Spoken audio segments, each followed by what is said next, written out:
Assalamualaikum warahmatullahi wabarakatuh. Waalaikumsalam. Halo sahabat Action, dimanapun kalian berada, kembali lagi bersama saya Indi, di mana saya akan membawa acara Fokus. Mungkin teman-teman di rumah yang udah subscribe YouTube channelnya Hima Action Ikopi, mungkin teman-teman udah tahu ya acara Fokus itu acara apa gitu. Mungkin akan saya spill lagi ya. Fokus itu merupakan forum obrolan kewirausahaan. Jadi di sini nanti kurang lebih 30 menit ke depan saya dan rekan saya Safira akan ngobrol-ngobrol sama narasumber kita kali ini yang sangat luar biasa mengenai kewirausahaan syariah. Baik, dan pada kesempatan hari ini kita sedang berada di HNI yang tepatnya berada di Tanjung Sari dengan narasumber yang sangat luar biasa ini Bapak. Mungkin sebelumnya Bapak bisa untuk memperkenalkan diri terlebih dahulu. Baik, Assalamualaikum warahmatullahi wabarakatuh. Terima kasih. Nama saya Mas Suri Afandi. Saya salah satu founder dari BC Business Center Alamat HNI, Alamat Internasional, terutama yang di Tanjung Sari ini. Oke, baik Bapak, mungkin ingin sedikit mengetahui dulu nih kesibukan Bapak akhir-akhir ini itu seperti apa? Ya, kalau kesibukan, kalau di HNI itu sibuknya apa ya? Sibuknya jalan-jalan ya. Karena bisnis itu kita membangun bisnis yang bisa dijalankan sambil jalan-jalan. Kita bisa jalan-jalan, bisnisnya tetap jalan. Jadi lebih pada sebetulnya pemberdayaan, membantu memberdayakan bagaimana mental entrepreneurship melalui HNI ini yang kita bangun. Sehingga itu yang kita lakukan.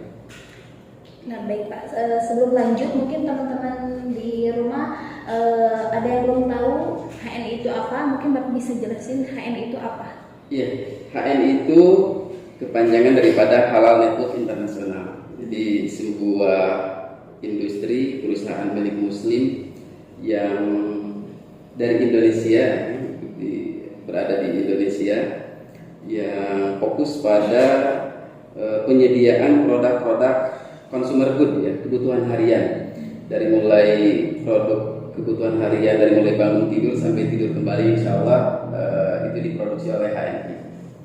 Dan alhamdulillah hari ini agen dari HNI itu sekitar ya tercatat lebih dari 4,6 jutaan lebih, 4,6 juta agen HNI di seluruh Indonesia dan beberapa negara luar.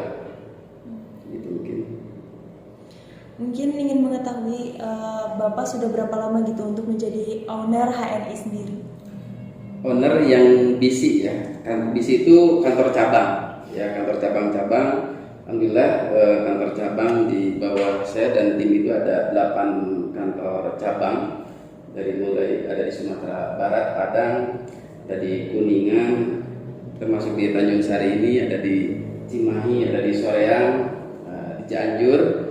Nah itu kantor cabang di tim saya. Adapun saya gabung di HNI itu sejak berdirinya HNI tahun 2012. Tahun 2012 berdiri sebuah industri halal namanya Halal Network Internasional. Jadi bisnis yang berbasis networking. Jadi bisnis network marketing syariah. Bisnis network marketing syariah. Berdiri tahun 2012, tepatnya 19 Maret. 19 Maret. Adapun visinya, visi HNI ingin menjadi pemimpin industri halal kelas dunia. Jadi visinya menjadi pemimpin industri halal kelas dunia ya, yang dari Indonesia. Jadi kita menginginkan kalau selama sekian lama kita hanya menjadi objek kebutuhan dari produk-produk yang lain. Nah, insya Allah dari mulai sekarang sejak tahun 2012 kita ada HNI, justru insya Allah semua kebutuhan HNI insya Allah akan menyediakan. Insya Allah. Baik, mungkin tadi Bapak sudah sedikit menyinggung mengenai industri halal begitu ya Pak. Ya. Mungkin teman-teman di rumah juga penasaran yang dimaksud dengan industri halal itu seperti apa dan apa bedanya dengan yang konvensional seperti itu. Baik, halal itu kan tentunya sesuai dari Al-Quran dan Sunnah. Halal itu juga terbagi dua, kan ada halal secara dzatiyah, ada haram, yang mohon maaf, ada halal berarti kebalikannya ada haram. Kalau tidak halal tidak haram. Haram itu kan dibagi dua. Ada haram secara dzatiyah, bahan bakunya yang kita tahu hampir ya banyak sekali yang kita bisa searching itu kan, bahan baku yang ternyata ada kandungannya yang tidak halal. Ya, dari bab 1 yang kita tahu ya, babi dan seterusnya, derivasinya sangat banyak sekali. Itu secara dzatiyah. Ada juga haram secara kaifiyah, cara mendapatkannya. Air minum secara dzatiyah halal, roti secara dzatiyah halal, nasi secara dzatiyah halal. Tapi kalau kemudian didapatkan dengan cara mencuri itu jadi haram. Nah, HNI ini berusaha dari mulai bahan baku secara dzatiyah produknya dipastikan halal. Kalaupun obat dari kapsul, dipastikan kapsulnya dari kapsul yang tersertifikasi halal, bahan bakunya semuanya halal. Kemudian sistemnya pun juga dipastikan halal, tidak ada unsur yang terlarang. Unsur yang terlarang itu yang kemudian akan menjadi haram kan ada 3 yang ulama sepakat.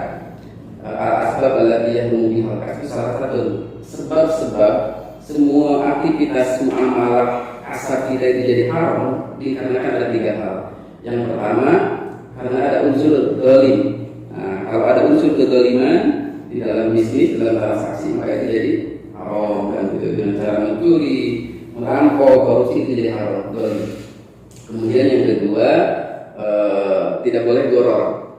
Nah, maka salah satu diantaranya HNI, insya Allah halal itu karena unsur-unsur gorornya tidak ada.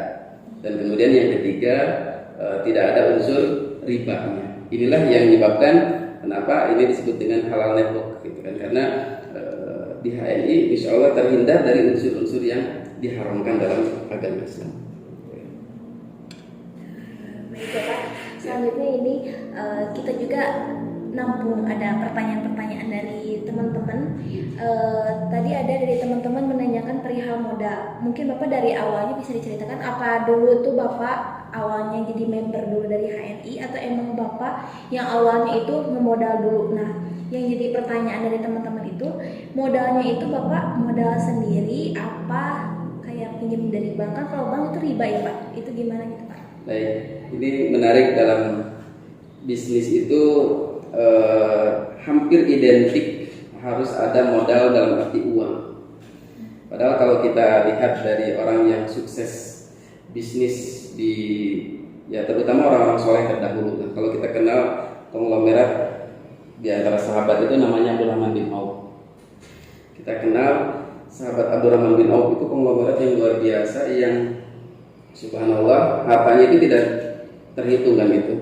Sampai veteran perang itu semuanya dikasih gaji oleh beliau.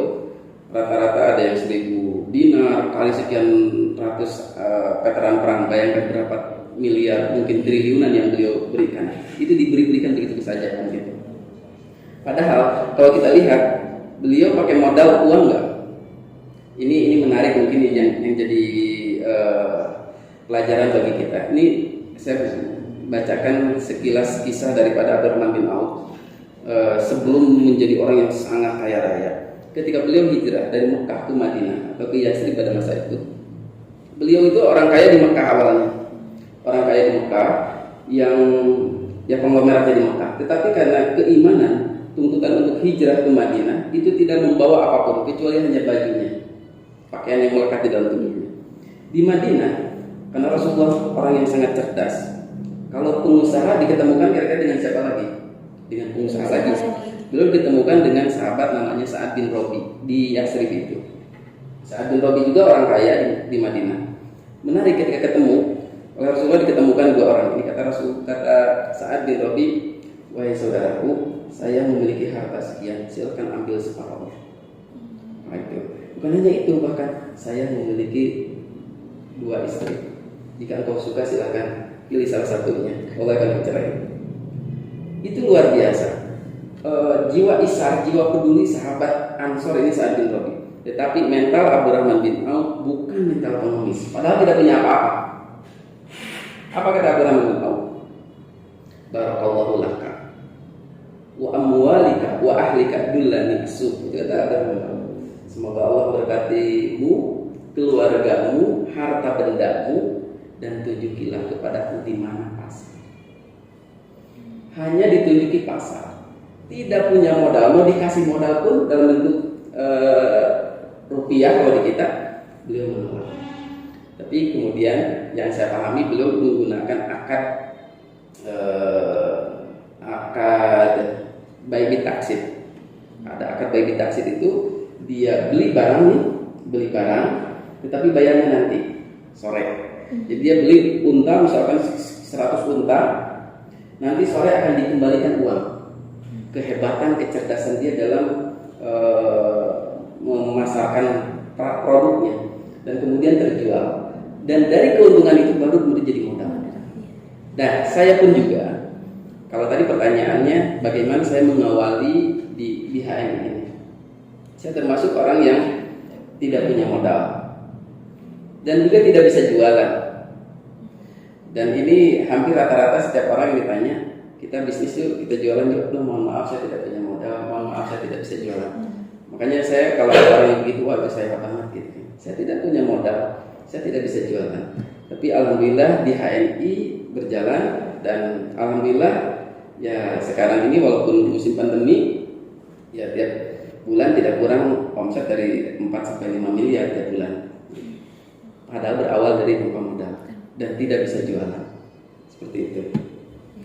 Nah, teman-teman, mungkin di sini ada banyak ribuan mahasiswa seperti kita-kita yang mungkin ingin mulai bisnis tapi bingung akan modal, menjadikan alasan bahwa bisnis itu harus diawali dengan modal yang besar. Kita bisa lihat contoh Bapak ini jadi pembisnis yang sangat luar biasa, itu diawali dengan tanpa modal. Itu bisa asalkan kita niatnya baik, bersungguh-sungguh ngejalaninnya ya Pak. Betul. Nah mungkin pengen tahu aja nih Pak untuk motivasinya gitu.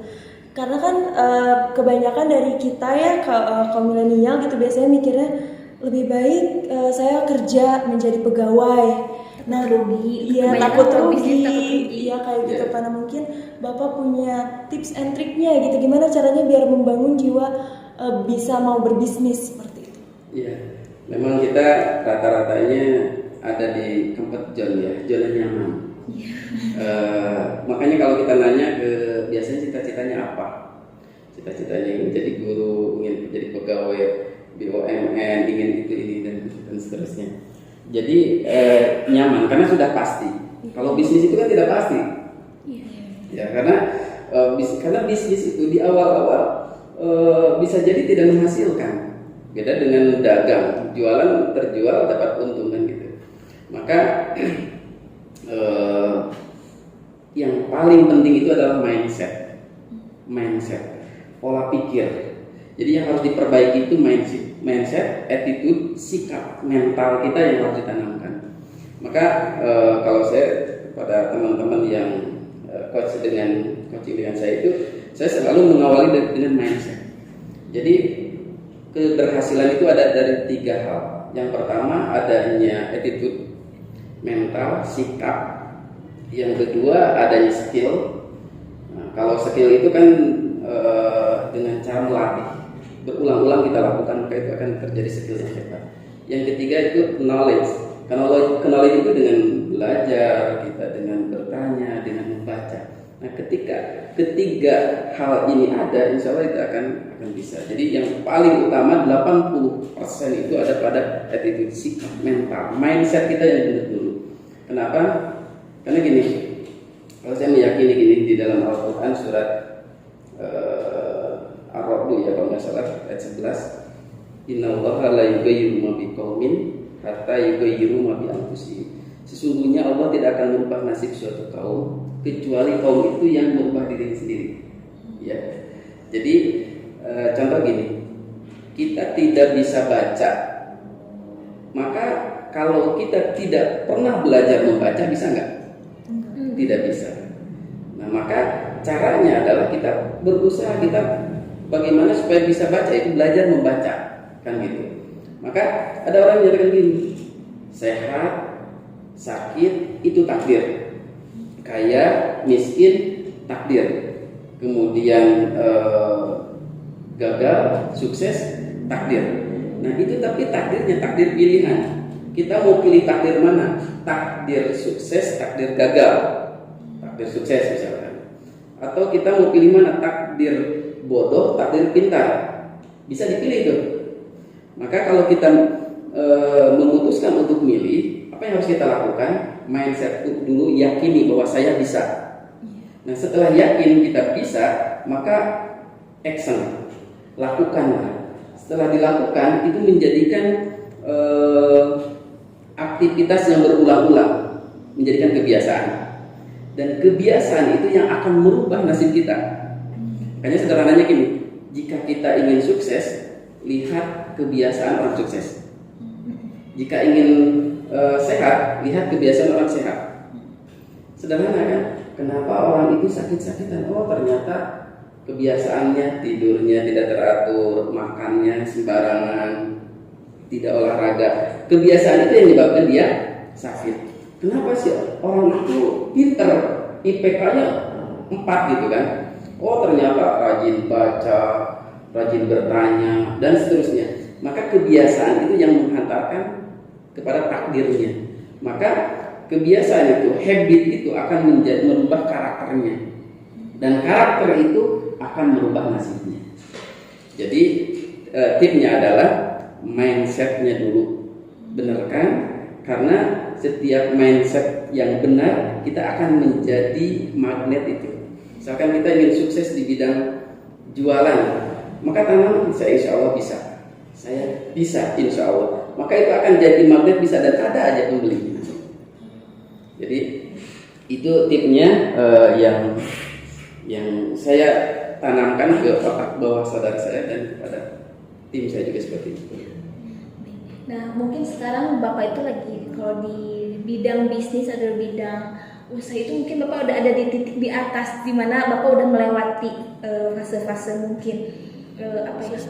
Iya, susahnya kayak gitu. Nah, pengen tahu gitu Bapak waktu merintis Bapak cara bersaingnya sama bisnis lainnya. Sekarang kan Bapak mungkin di bisnis syariah, mungkin cara bersaingnya itu seperti apa gitu? Cara bersaing, ya di dalam bisnis itu kan ada analisis SWOT ya, ada strength, kelebihannya di mana yang punya kita, kemudian ada weaknesses ya, apa itu kelemahannya, kemudian ada opportunity, peluangnya di mana, dan threat, kelemahannya. Jadi ya kita harus punya parameter itu juga, kelebihan kita di mana. Tanpa kita harus menjatuhkan orang. Nah itu tidak boleh, karena yang kita cari itu adalah keberkahan ya. Jangan sampai untuk naik harus menginjak orang kan gitu. Jadi tidak boleh menjatuhkan produk orang lain. Nah, tapi apa kelebihan kita? Kita boleh menginformasikan ke value-nya apa, add value-nya, kelebihan kita, nilai tambahnya punya kita apa. Yang saya begitu, saya selalu pahami product knowledge, produk yang saya miliki. Jadi oh ini kelebihan saya. Jadi itu yang saya pelajari, knowledge-nya sehingga tahu kelebihannya. Kemudian peluangnya juga seperti apa, yaitu rumus analisis SWOT itu yang saya selalu gunakan. Walaupun memang sadar betul dalam membangun bisnis itu ya istilahnya berdarah-darah. Ya, berdarah-darah, jadi tidak bimsalabi. Beda dengan jualan.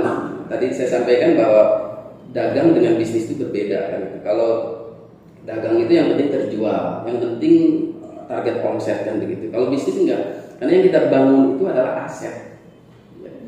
Yang kita bangun itu adalah aset. Kalau aset sudah terbentuk, otomatis ada omset. Otomatis omset bekerja untuk kita. Kan? Makanya dalam teorinya Robert Kiyosaki itu kan ada kuadran kiri. Untuk mencari uang itu ada 4 cara ya. Ada kuadran kiri dan kuadran kanan. Kuadran kiri kita menjadi pekerja, jadi karyawan, Iya. jadi guru, jadi dosen. Nah itu employee, kita bekerja untuk orang lain. Maka tentunya kita terbatas waktu kita dan kita bekerja untuk uang, untuk orang lain. Nah itu jadi pekerja. Kemudian yang kedua, self employed, bekerja untuk diri kita sendiri. Kita punya skill. Skillnya apa? Misalkan dagang, skillnya menjadi terapis, skillnya menjadi lawyer. Nah itu relatif bebas waktu. Tetapi kalau kita tidak bekerja tidak dapat uang gitu. Kita yang menentukan mau kerja mau tidak. Nah, itu salah satu cara menghasilkan uang, yaitu self employed. Nah termasuk dagang. Dagang itu masuknya kuadran kiri, self employed. Kita jual, ada untung, nah, dapat uang. Tapi di kuadran kanan ini bisnis. Kalau bisnis itu apa tadi? Sebuah lembaga atau sebuah organisasi yang profitable gitu, yang profitnya tebal kan gitu, yang bertumbuh dan berkembang. Ada atau tidak ada sih pemiliknya. Maka yang dibangun itu dalam bisnis itu bukan fokus mencari uang, tapi fokus apa? Membangun aset. Sehingga kalau sudah terbentuk aset, otomatis uang bekerja untuk kita. Itu kuadran kanan. Dan yang keempat di paling bawah di kuadran kanan itu apa? Investasi. Kan gitu. Dengan cara investasi tentunya ini kalau punya uang dulu nih, kita harus jadi konglomerat dulu, bangun pabrik, membangun perusahaan kan gitu. Uang bekerja untuk kita. Seperti itu. Jadi bisnis itu tentunya prosesnya itu luar biasa, berdarah-darah lah istilahnya. Ya, saya juga bahkan dulu mengawalinya menjual MHS nih, minyak herba sinergi, karena saya paham manfaatnya ya tadi, knowledge-nya ya, value-nya apa yang kelebihannya, knowledge daripada produk ini yang kemudian saya jelaskan sehingga orang beli ini bukan karena harga ya, tapi apa? Karena manfaat, value-nya. Nah, dari manfaatnya ini akhirnya orang butuh dan beli. Itu jadi dengan waktu yang tidak lama, yang cukup lama, kemudian alhamdulillah akhirnya sudah terbentuk tim, dan itu tim adalah merupakan aset yang alhamdulillah aset sudah berjalan, bertumbuh dan berkembang insya Allah. Baik, mungkin Pak ingin menanyakan mengenai sistem syariah seperti apa sih Pak yang dijalankan di HNI ini? Ya, baik. Sistem syariah tadi saya sampaikan sekilas. Intinya dalam Islam itu ada syariah itu dibagi dua ya, kan konsepnya syariah ya. Iya. Syariah itu dibagi dua, ada syariah dalam ibadah, ada syariah dalam bermuamalah. Kalau syariah dalam ibadah itu hukum asalnya haram. Dalam masalah ibadah itu hukum asalnya haram, kecuali ada dalil yang memerintahkan dan mencontohkannya. Seperti kita melaksanakan sholat, puasa, haji, zakat, itu karena ada dalil dan contohnya kita melakukannya. Kaidahnya al-aslu fil ibadah tahrim illa yaqula dalil ala amriha. Hukum asal dalam beribadah itu haram kecuali ada dalil yang memerintahkannya dan ada contoh.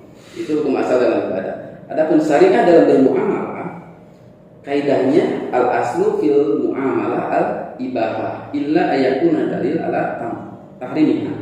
Hukum asal dalam bermuamalah itu mubah, boleh hukum asalnya, kecuali ada dalil yang melarangnya.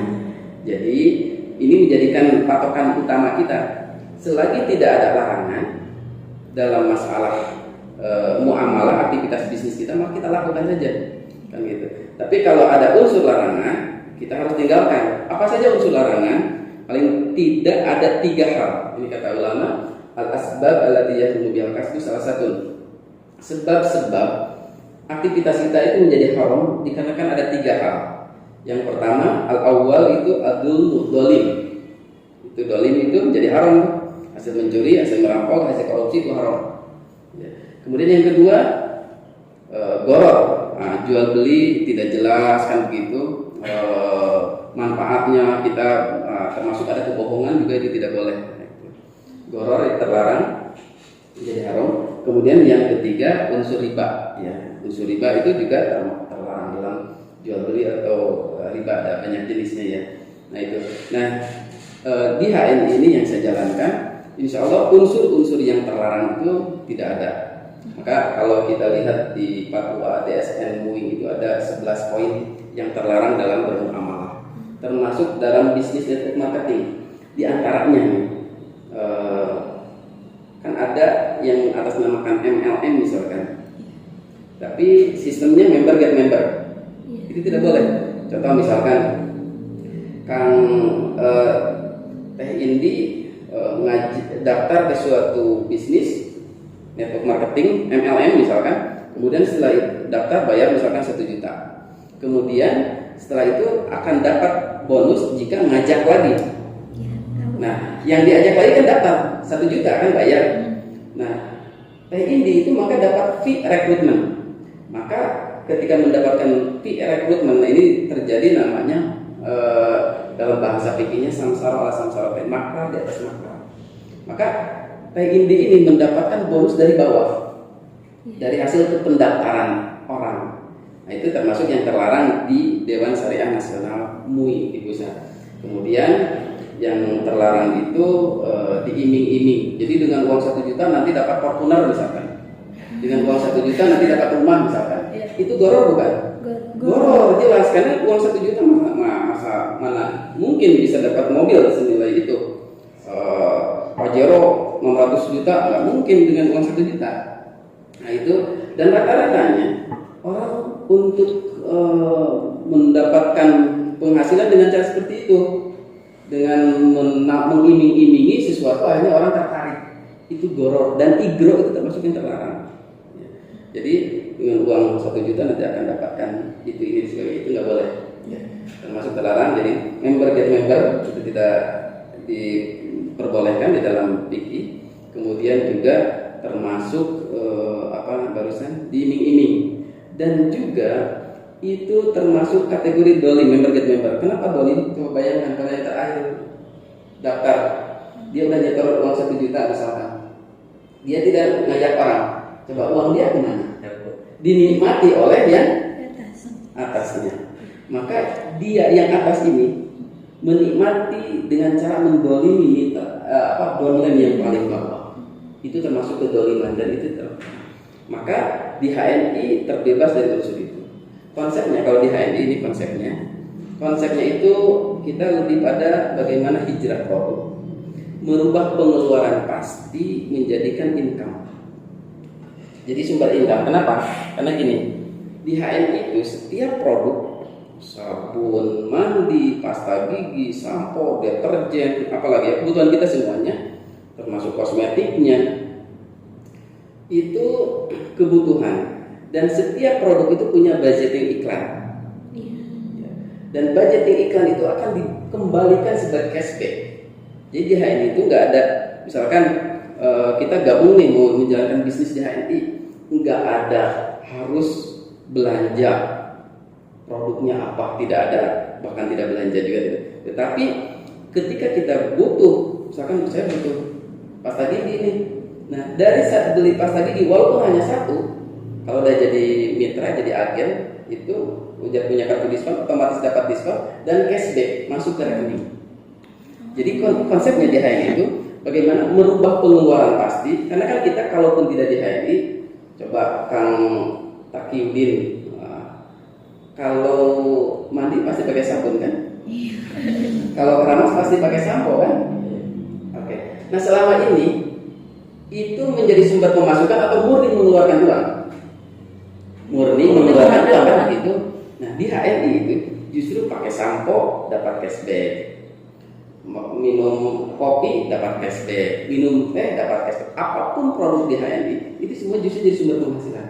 Kenapa? Memang perusahaan mendesain bagaimana uang itu berputar di kita. Jadi kita pakai semua kebutuhan harian itu kita dibayar, ada cashbacknya, dan tidak ada kewajiban harus beli produk ini, harus sekian minimal belanja, nggak ada minimal. Nah seperti itu. Jadi konsep di HNI seperti itu, nggak ada syarat minimal belanja, kemudian juga tidak ada member get member, tidak ada member get member, tidak ada sistem hangus belanja, tidak ada. Dan alhamdulillahnya apalagi sekarang ini disupport dengan teknologi yang canggih. Kita ada web replikanya, sehingga tadi kalau pertanyaannya bagaimana dengan modal, sekarang itu bisnis hari ini itu tidak harus pakai modal, yang penting punya gadget. Karena gadget ini harus jadi mesin uang kita. Bagaimana kita bisa punya income, bisa punya penghasilan tanpa harus modal uang. Tapi cukup dengan gadget ini, kita cukup dengan pakai kebutuhan harian kita dapat cashbacknya, kita dapat bonusnya. Jadi kita dibayar terus. Nah itu yang berlaku di HNI. Oke. Baik, mungkin teman-teman juga penasaran nih, bagaimana sih caranya kalau misalkan kita pengen jadi member dari HNI sendiri? Oke. Jadi member, akadnya kita jadi agen. Hanya sampai akad pendaftaran saja kita diatur gitu kan. Karena menggunakan konsep syariah. Termasuk bonus sistemnya dari apa? Akadnya akad jumalah kita. Jadi kita mengenal juga jenis-jenis akad ya nanti. Akad-akad dalam jual beli itu sangat banyak sekali ya. Yang pertama tentunya harus paham kita akan rukun jual beli seperti apa. Rukun jual beli ya kalau misalnya kan diajarkan ya ada 3 paling tidak. Apa saja? Yang pertama al-aqidani, ada pelaku akad yaitu penjual dan pembeli. Yang kedua al-ma'qud alaih, jelas ada barangnya, ada produknya. Ada dan juga ada alat tukarnya, ada uangnya. Dan yang ketiga ada sigat akad. Sigat akad itu ini memang dikembalikan ke murab. Murab itu kalau di kita kan yang akan atasnya nanti barang. Nah semacam itu. Walaupun kembalikan ke murab itu kalau sudah tertera tulisan secara tertulis itu sudah terjadi akad. Misalkan di showcase kan kita masih uang 5.000 keluar minuman kan gitu. Enggak kemudian si showcase-nya di atasnya gitu. Nah itu jadi itu rukunnya. Kalau syaratnya apa? Al-aqidan tadi diantaranya harus balik, bukan hanya balik tapi akil. Apa bedanya balik dan akil? Kalau balik itu usia biologis. Ada orang yang usianya 20 tahun tapi belum akil kan gitu, tidak normal kan gitu. Jadi akil balik itu ya dia bisa membedakan mana salah, mana untung, mana rugi kan gitu. Balik usianya juga udah menuju. Di HNI syaratnya juga menjadi agen itu minimal punya KTP. Nah ini dianalogikan bahwa Imam Syafi'i itu laki-laki balik berapa? 15 tahun. Kalau wanita sudah haid. Nah jadi itu yang kemudian kena taklid akad kan seperti itu. Jadi syaratnya apa saja? Cukup KTP, diinput identitasnya, kemudian bayar paling Rp10.000 dan itu berlaku selama-lamanya, bahkan bisa diwariskan. Nggak ada kewajiban memperpanjang, nggak ada member get member, nggak ada kewajiban harus beli produk apa gitu. Nah itu di HNI seperti itu. Seperti itu untuk prosesnya. Jadi apa saja keuntungannya? Ini keuntungannya mungkin kalau saya sebutkan ada 4 keuntungan. Menjadi mitra HNI, menjadi agen HNI. Ada 5 keuntungan menjadi agen HNI. Apa saja keuntungan dengan daftar Rp10.000 dan dapatkan fasilitas yang lebih mahal. Kita dapat namanya ada APO, agent virtual office, punya kantor online yang kita bisa mengecek dimanapun kita berada, penjualan atau pembelanjaan dan sebagainya, semuanya ada di sini, ada di gadget. Jadi kalau nilai Rp10.000 itu tidak seberapa dibanding dengan yang kita dapatkan. Yang pertama, keuntungannya menjadi agen HNI, yang pertama diskon. Walaupun beli produk cuma 1. Yang kedua, keuntungan yang kedua apa? Dapat cashback, bonus. Walaupun hanya beli produk 1. Produknya apapun, yang penting produk HNI. Jadi dapat diskon dan cashback atau bonus. Walaupun hanya beli 1 dengan kartu diskon. Yang ketiga ada namanya royalti. Di HNI ada kata royalti. Kalau royalti itu diukur, kalau royalti itu menggunakan akad ju'alah dalam itu tadi akad ju'alah. Apa itu akad ju'alah? Akad bersyarat. Misalkan barang siapa yang beli piring 5 losin gitu dapat gelas 1, itu ju'alah tuh. Nah itu akad ju'alah betul.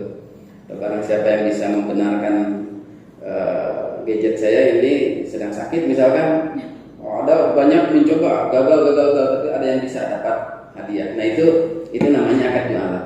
Nah di HNI ada akad jualan untuk royalti. Nah tiap produk itu kan punya poin tadi. Poin itu bonus. Nah, ini misalkan ini 10 poin. Satu poin itu nilainya Rp1.000. Nah 10 poin. Nah, kalau setiap bulan misalkan mencapai 200 poin pembelanjaan dan rata-ratanya lebih, kita pakai kebutuhan harian di HNI itu lebih dari 200 poin.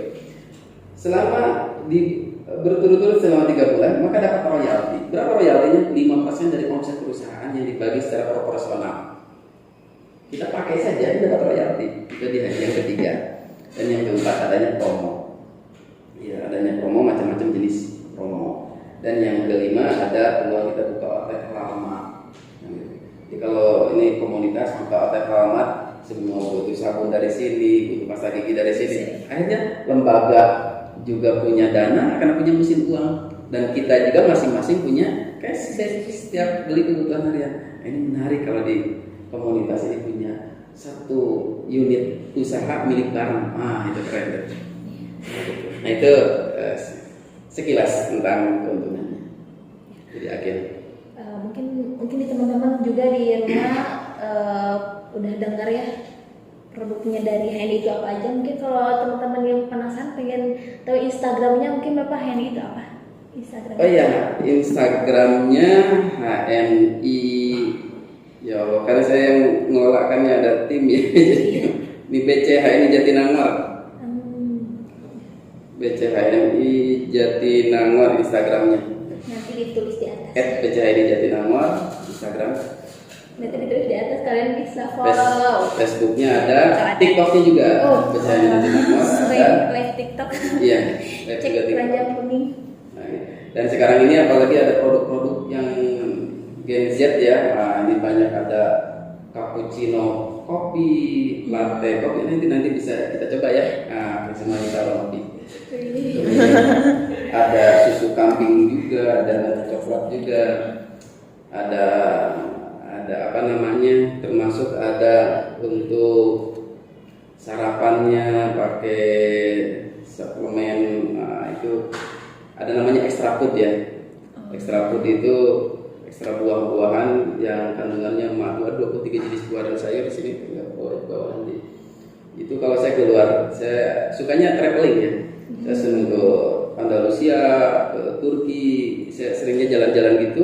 Kalau di sana kan untuk nyari yang halal itu kecuali ada komunitas. Kalau di sana kan nggak ada label halal kayak di kita. Yang ada itu kita ada komunitas di sana.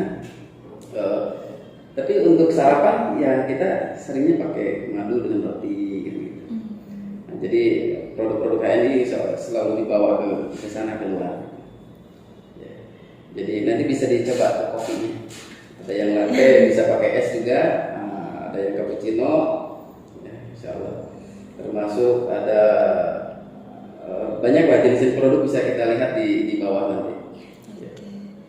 Baik, mungkin terakhir Bapak, setelah kita tadi membicarakan banyak sekali ya Bapak mengenai bisnis syariah begitu. Mungkin mau minta sedikit motivasi nih dari Bapak untuk teman-teman yang di rumah ataupun mungkin pengusaha-pengusaha muslim lain gitu. Ya. Baik, kalau saya meyakini bahwa setiap kita itu ditakdirkan oleh Allah sukses. Karena dari sekian juta sperma itu kan yang jadi itu cuma satu kan itu sekian juta. Nah, dan inilah kita. Dan saya yakin bahwa manusia itu sukses asal mau. Seperti pastinya kita akan masuk surga. Kata Rasulullah gini, setiap umatku itu pasti masuk surga. Kullu ummati yadkhulunal jannah illa man aba. Setiap umatku itu pasti masuk surga, kecuali yang enggak mau. Kalau yang enggak mau itu enggak akan masuk surga. Artinya apa? Sahabat bertanya, siapa yang enggak mau? Itu tidak menjalankan syariat Islam kan gitu. Syariah itu gitu kan. Nah, jadi bagi yang mau menjalankannya pasti masuk surga, termasuk sukses. Ada seorang saya kalau ada yang pernah dengar, Dr. Salim Assegaf Al-Jufri pernah menyatakan begini, sukses ini seperti halnya sebuah benda ini. Benda, jika dijatuhkan itu pasti jatuh, benar nggak? Kalau tidak dijatuhkan jatuh nggak? Enggak. Sukses pun demikian. Jadi kalau kita menjatuhkan ya pasti jatuh. Kalau kita mau itu pasti kita akan bisa. Kenapa? Karena memang sukses itu pilihan. Ya, sukses dalam bisnis itu adalah apapun, sukses itu adalah pilihan. Seperti halnya dalam tadi saya sampaikan di dalam surah Ar-Ra'd ya ayat 11 bahwa Allah itu tidak akan merubah nasib seseorang itu kecuali dirinya sendiri yang merubah. Kalau kita yakin bisa, insya Allah, dan berikhtiar berusaha, maka insya Allah bisa. Dan ini kata Allah di dalam hadis qudsi, ana inda dhanni abdi bi. Kata Allah, aku ini bersama dengan prasangkaan hambaku. Kalau kita husnudzon, optimis, yakin bisa, insya Allah bisa. Makanya yang paling utama itu mindset dulu, pola pikir kita bahwa saya bisa. Dengan yakin bisa itu dan kita lakukan langkah-langkahnya, insya Allah akan mencapai apa yang kita inginkan. Jadi semuanya yakin, insya Allah akan terwujud. Dan semuanya itu berawal dari mindset dan mimpi. Kita berawal dari apa? Dari mimpi. Jadi ada ungkapan begini ya, ini satu lagi, seorang ulama besar di Mesir menyampaikan ini, haqaiqul yaum ahlamul amsi wa haqaiqul ghad ahlamul yaum. Kenyataan hari ini impian hari kemarin, dan kenyataan hari esok itu impian hari ini. Jadi kalau kita punya mimpi ya harus punya mimpi kan gitu. Itu akan terwujud. Syaratnya apa? Take action, lakukan. Walaupun ada rintangan sebagainya, tetap istiqomah aja. Insya Allah akan capai. Itu insya Allah ya. Jadi semuanya asal mau, yakin dan dilakukan pasti mencapai. Teman-teman, alhamdulillah ya, obrolan di kali ini itu banyak banget manfaatnya, banyak banget ilmunya. Nah, mungkin semoga teman-teman di rumah itu bisa termotivasi setelah dengar cerita Bapak, pengalaman Bapak. Semoga teman-teman yang mungkin teman-teman di rumah lagi ada punya niat pengen buka bisnis atau pengen ngejalanin bisnis, jangan takut. Kita mulai dengan niat yang baik, bersungguh-sungguh, insya Allah nanti Allah mempermudah.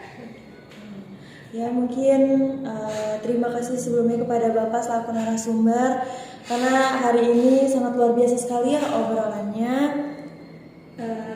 Mohon maaf Bapak kalau misalkan kita tadi banyak salah kata. Kami ucapkan terima kasih atas ilmu dan pengalamannya. Mungkin dari kita segini. Kita pamit undur diri. Wassalamualaikum warahmatullahi wabarakatuh. Waalaikumsalam.